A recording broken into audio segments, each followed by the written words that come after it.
Enfin, nous avons le plaisir d'accueillir ce soir Christian Astolfi. C'est la 3e fois que nous le recevons à la boutique.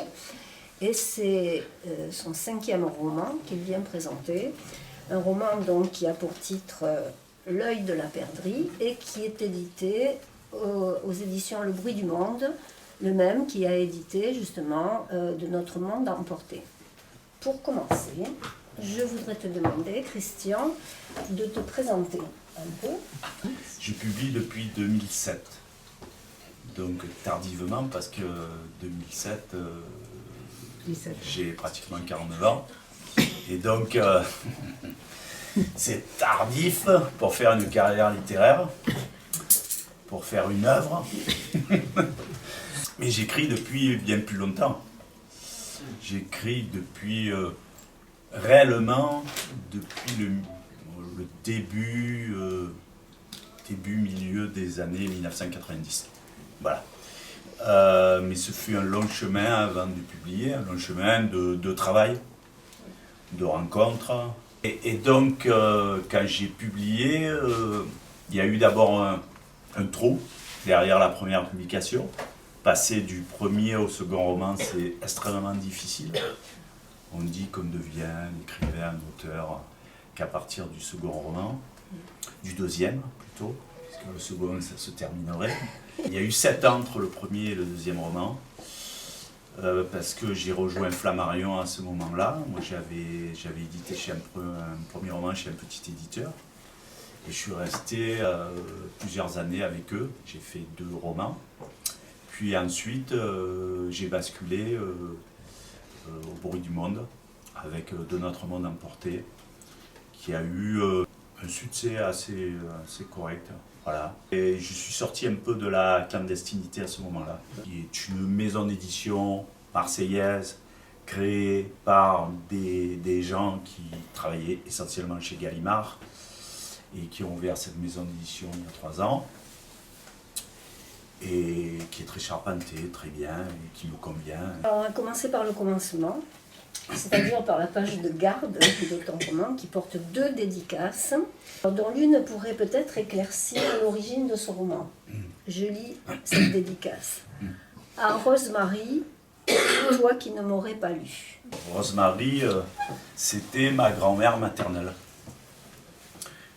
née en Corse, comme le personnage du roman, mariée très tôt, à 16 ans, avec un premier enfant, et qui était analphabète et qui est resté toute sa vie.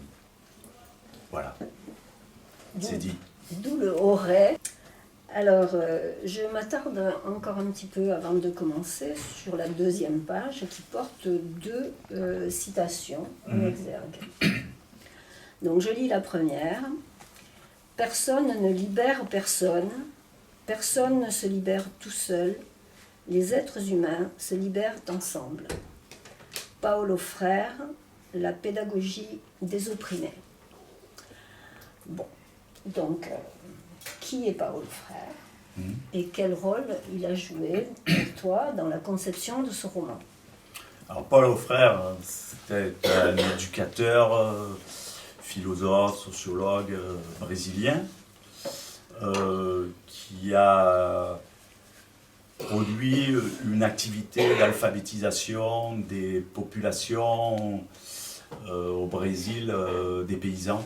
Il leur faisait écrire, produire, lire à travers leur vécu. Et la grande idée de Paulo Freire, qui se rapproche du courant, bien sûr, de l'éducation à la fois populaire et nouvelle, c'était de faire en sorte que les paysans sortent de l'oppression qu'ils subissaient par les grands propriétaires terriens, sans devenir eux-mêmes des oppresseurs. Et je suis arrivé à un moment dans l'écriture de livre, c'était pas, je l'avais pas préconçu à l'avance, où je mets en scène on va dire un éducateur, quelqu'un qui va alphabétiser. Et à ce moment-là, m'est revenu en mémoire le travail qu'avait fait Paulo Freire, mais d'autres, comme Freinet, d'autres personnes importantes de l'éducation nouvelle. Et je me suis dit que j'allais introduire cette notion-là, oppression, oppresseur, sortir de l'oppression, à travers la figure de Paulo Freire. Et je l'ai mis en exergue, bien sûr. En tout cas, il y a une dimension sociale évidente dans ce que j'écris, plus depuis 2 romans qu'auparavant, mais une façon aussi d'entrer dans des choix politiques à travers l'action que produisent les personnages. Donc je lis la deuxième phrase, qui est extraite d'un ouvrage de Pascal Quignard qui a pour titre « Les désarçonnés ». Tout à coup, quelque chose désarçonne l'âme dans le corps. Alors, pour moi, c'est moins évident, bien sûr, hein, mais est-ce que cette phrase prélude à ce qui va être lu? Enfin, moi, je suis un grand lecteur de Quignard, que j'adore, parmi d'autres auteurs. Je ne comprends pas toujours tout qu'il écrit. C'est pas un auteur facile, apparemment, mais il y a toujours quelque chose qui me traverse quand je lis, qui m'inspire, qui me tient. Et il aborde cette idée qu'il y a des choses dans la vie qui nous font chuter et dont il faut se relever. Et j'ai pensé à ça à un moment donné, en écrivant et en construisant le personnage de Rose, de quelqu'un qui tombe et qui va se relever, quelqu'un qui est aidé à se relever, non pas simplement physiquement, mais sur l'ensemble de sa vie, et quelqu'un qui est aussi désarçonné par une rencontre. Parce que les rencontres fondamentales, c'est celles qui vous troublent, qui vous mettent quelque part face à vous-même, que vous mettent quelque part à terre, et dont vous devez vous relever pour les vivre pleinement. Lors de la publication de son dernier ouvrage, il a parlé beaucoup du silence. Il a dit qu'il se méfiait du langage. Il dit d'ailleurs, quand on s'aime, il faut se taire. Donc, il parle plutôt du langage du corps, dit qu'il faut se méfier des mots, etc., ce qui est un peu paradoxal. Mais donc, ça m'a fait penser qu'il y avait aussi, dans ton œuvre, dans ce roman surtout, un rapport au silence. Il y a un double silence, c'est celui que respectent les personnages. Là, en l'occurrence, ces 2 femmes, elles vont s'apprivoiser.